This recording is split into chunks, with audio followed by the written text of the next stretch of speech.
welcome to another installment of The Why. I'm Mark Williams, executive producer Clay Brown, and we brought somebody along, a special guest, someone that we look up to. She doesn't even know that we look up to what she's doing. Introduce yourself to the people. Oh, well, first of all, thank you. That means a lot. But I'm Allie Moogan. I am the social responsibility manager with the New York Liberty as of 24 hours ago. Congratulations. Thank you. From Brooklyn, New York, born and raised, played basketball at Midwood High School, went to high school there, and then went to Brooklyn College for the next 4 years. Okay. So now I'm working with the WNBA team. Wow. So Brooklyn. Brooklyn. It's Brooklyn. Yeah, Your whole basketball life has been in Brooklyn, right? Nah, seriously. Now, how did you get into basketball? What was your why? What made you stick to it? So yeah, I feel like a part of my why was just my sisters don't play ball or don't play any sports at all. They kind of had their own niches of like wanting to be in like STEM focusing or like science, and then being in medical school.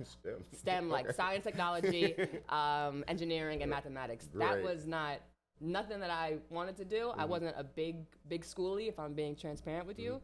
But when I was 8, my mom started getting me in sports, and so did my dad at the time as well. And then I was the only one that kind of like stuck with it for real. And then over time, I don't come from a basketball family or a sports family, so like AAU, CYO, it was all foreign to my mom. It was foreign to me. So I didn't have that many opportunities to play. So, but when I got the opportunity to come to Midwood, I took full advantage of it and just applied. I'm not applied. I tried out for the team, for varsity, and I made it, and I stuck it out for 4 years. Wow. And you had a pretty good career there? I did. I'm better now, but we all I get was older. We better. No, but yeah, I was a 3-point shooter. Catch me in the corner, and that's about it. Okay, now you're just a better 3-point shooter. Now I'm just a better, but now I do a little bit more. I'm a little more confident. Okay, I got you. Yeah. I got you. All right, so Midwood, and then you went to Brooklyn College. How was that career? Oh, that was where I started to really like build confidence in myself, not just as a ball player, but just like as a woman and just as an individual trying to figure out like what I'm gonna do next after basketball. Playing at D3 school, like kind of be a little more realistic with yourself in terms of like expectations after school. And so kind of figuring out like, I love playing the game. I love what I get from this. I love the characteristics that I've learned for myself through this game. How could I apply those things like to something else that I'm gonna do later on in life? And so that was like a really big opportunity for me to do that, and doing it at home, I think, was the best thing that could have happened to me. Right, because you have that comfort zone. Exactly, exactly. Got you. That makes a lot of sense, actually. All right, so CYO here in Brooklyn, messing around, not knowing what the hell you're doing. Probably playing with guys, I'm guessing, right? All dudes. That wasn't, when I was coming up, there wasn't as many, and I'm saying like I'm from like the 1980s. Sorry. I'm saying like it was opportunities like in middle school and elementary school wasn't as prominent as it is now, thankfully. So I played on like boys teams, because if you don't have a girls team, you kind of have to play on the boys team, and so kind of made like tough skin. Right, so that's why I want to go back. So that seemed to be like you gain toughness and confidence from playing basketball. We all do to a certain extent. 100%. But the fact that you went through playing on a boys team, they probably bullying you. Not passing me the ball. Not passing your ball, and your mama saying, stick to it, stick to it, stick with it, right? Exactly. Trying to come to game, yelling at these boys to pass me the ball. They not listening. At all. So that, you felt that is ultimately your why as far as giving you confidence and giving you the stuff that you need to become a young lady like yourself now? Yeah, I think it's part of that, right? I think that as I'm like still figuring out why I love to do what I do, I feel like your experience kind of motivates you just more in life, and it pushes it even further as to where I am now. So like part of my why is knowing that where I've come from and the experiences or the opportunities that lacked for me, I want to now create those experiences for young people to have those. So that's part of my why.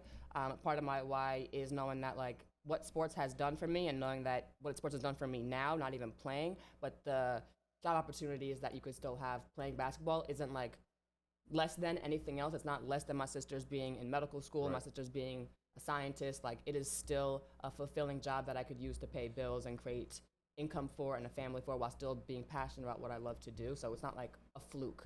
That's part of my why, is to really like express that to young people and to people who can live through their passions, is like you can actually do that. So that's part of my why. And it sounds like the Liberty provides you with that platform to do such 1,000%. 1,000%. Working with the New York Liberty for the past 2 seasons has really kind of it aligns my personal values with my professional values, and not everyone really get to say that they get paid to do what they love, especially if they're not playing the sport no more. The fact that I can still be directly involved with basketball, but also directly involved with impacting the community that I come from is like the most rewarding situation that I could be in. Okay. That's a great why, to be honest with you. That's like one of the best whys I've heard in a long time. Thank you. And then on top of that, being that you did go D3, you understand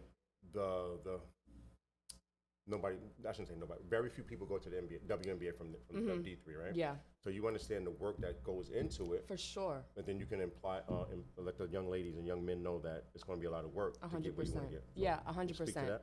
100%. We're playing for D3, like, it is tough, right? And people think that it's like not as competitive, it's not as this, but people don't understand that like you don't get none of the benefits that D1, potentially some D2 athletes get. You have to go to class every day. At the time I was working for Nike, so I was going to work from 6 a.m. to 10 a.m. And then I would go to class from like 10:50 to 3, and then I would have practice from 3 to 5, and then I would go back to Nike and close the store because we had to do 8-hour shifts from 6 to 10. Wow. And that was my days, and then go home and do that all over again.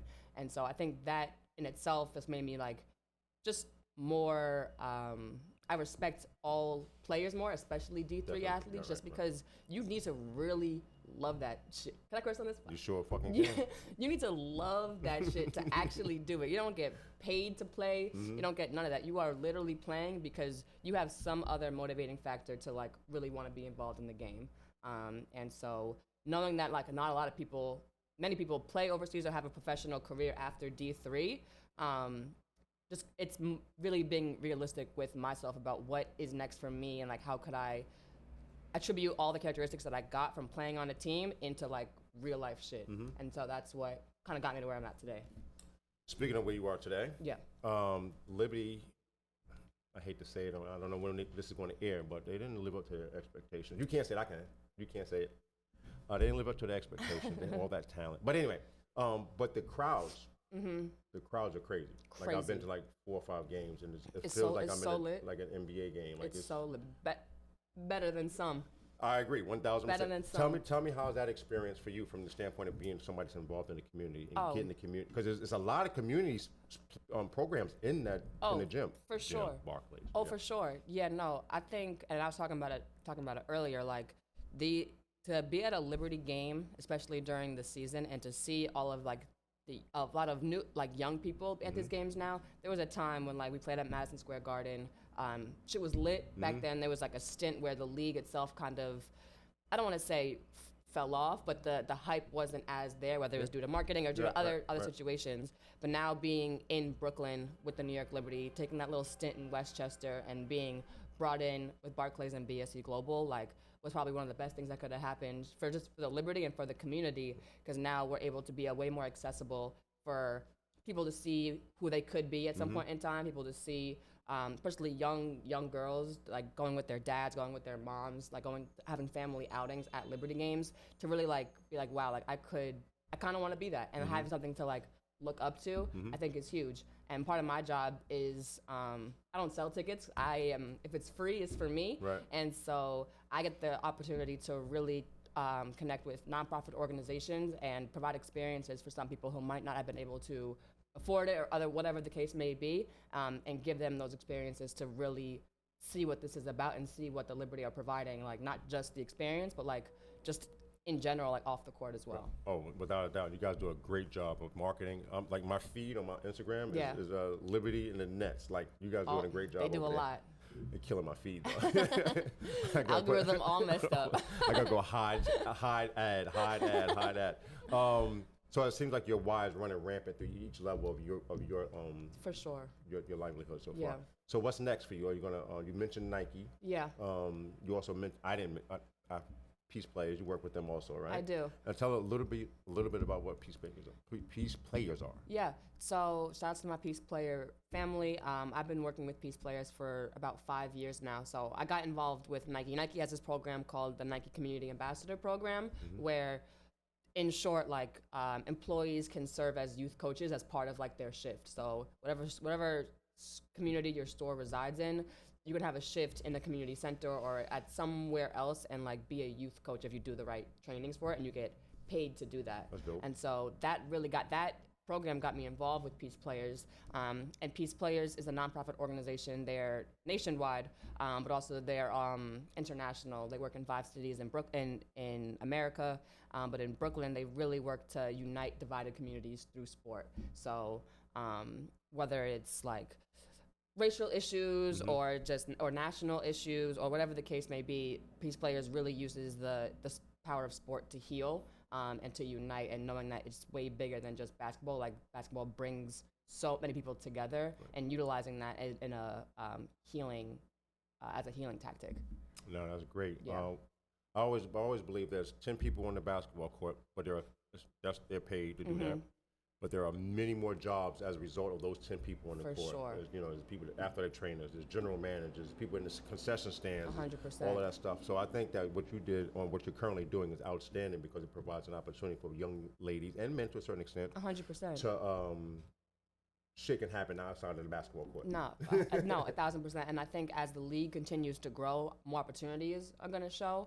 And I'm always like, I want to help everybody try to like see what this opportunity is like, see how important social and community impact just work is, especially when you can combine basketball and this, because they do connect, and they help each other in certain parts. So yeah, it's huge for me to be able to give some insight to what my role is, and that how many of these roles are growing, because as companies and businesses are seeing like the need for social responsibility in corporate relations, and how important that is continuing to be as we go along further. Especially in Brooklyn, which is the largest, damn near a city, a country in of itself, right? Actually, a country in and of itself. Well, I want to thank you for stopping by. I was going to call you your government name, but we're going to go with Allie. That's my government. That's your DBA, doing business as. Again, thank you for, and hopefully the world now knows your why. No, yeah. And then also just wanted to give a shout out to my late father, because he's my why. He's a part of my why, more of a personal why, but just ensuring that he's living vicariously through me and my 2 sisters. We're all doing what we're incredibly passionate about, and I think that's incredibly important for any parent to know that their kid is doing exactly what they love. And so I'm doing that shit every day, and so I'm very passionate about that, and that motivates me to continue to do my shit. Fire. That's all I got for you. Thank you. Appreciate you.